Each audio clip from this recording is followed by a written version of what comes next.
గురుగారు కుకి సుబ్రహ్మణ్య స్వామి క్షేత్రం చాలా ప్రసిద్ధిగాంచింది కదా. ఈ క్షేత్రం యొక్క ప్రత్యేకత ఏంటి? కుకి అంటే అర్థం ఏమిటి?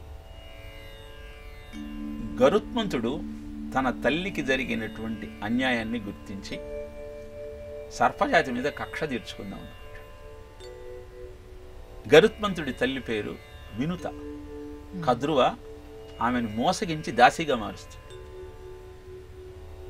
అప్పుడు సర్పాల అన్నింటినీ బాధ పెడుతున్నటువంటి వైనాన్ని చూసి వాసుకి ఈ క్షేత్రానికి వచ్చి తలదాచుకుంటాడు. వాసుకిని అప్పుడే బాగా హింసిస్తాడు గరుత్మంతుడు. పరమేశ్వరుడి యొక్క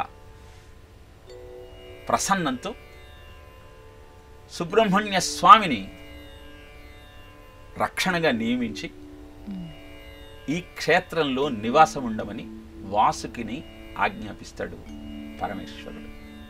అలా వచ్చినటువంటి ఆ వాసుకి ఆ స్థలంలో మహాబిలంలో ఉండి ఘోరమైన తపస్సు చేస్తాడు.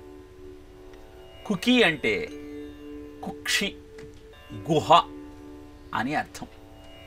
అలా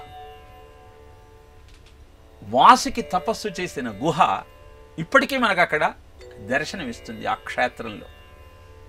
కానీ లోపలికి ఎవరికీ ప్రవేశం ఉండదు. సుబ్రహ్మణ్య స్వామి కూడా అక్కడ ఆదిశేషుడి మీద వాసుకు మీద అధిరోహించి ఉంటారు. ఆ గర్భగృహంలోకి ఎవరికి ప్రవేశం ఉండదు. కేవలము అనుష్ఠానం చేసేవారికి మాత్రమే ఉంటుంది. అందరూ బయట నిలబడి దర్శించుకోవాలి. కారణం ఏమిటి అంటే ఇప్పటికీ ఆ వాసుకి నుంచి వచ్చేటువంటి విషజ్వాలల కారణంగా ఆరోగ్యాలు దెబ్బతింటాయి, తట్టుకునే స్థాయి లేని వారికి అని తెలియజేస్తారు. అక్కడ ఉన్న అద్భుతమైనటువంటి నదీ ప్రవాహంలో స్నానం చేస్తే ఎలాంటి రోగాలైనా పోతాయి, కుమారధార అని తెలియజేస్తారు. ఇలా కుకి సుబ్రహ్మణ్య స్వామి యొక్క క్షేత్రంలో అద్భుతమైన మాహాత్యం ఉన్నది. అక్కడ ఉన్నటువంటి పర్వతాలకు చరిత్ర ఉన్నది. అక్కడ ఉన్నటువంటి స్వామి యొక్క మాహాత్యాన్ని కథలు కథలుగా చెప్పుకుంటారు. కనుక ఆ స్వామిని అర్చించి నాగదోషాలను పోగొట్టుకుంటూ జీవితాన్ని అద్భుతంగా గడిపే ప్రయత్నం చేయాలి. అక్కడ ప్రసాదం కూడా పుట్టమన్నునే ప్రసాదంగా ఇస్తారు.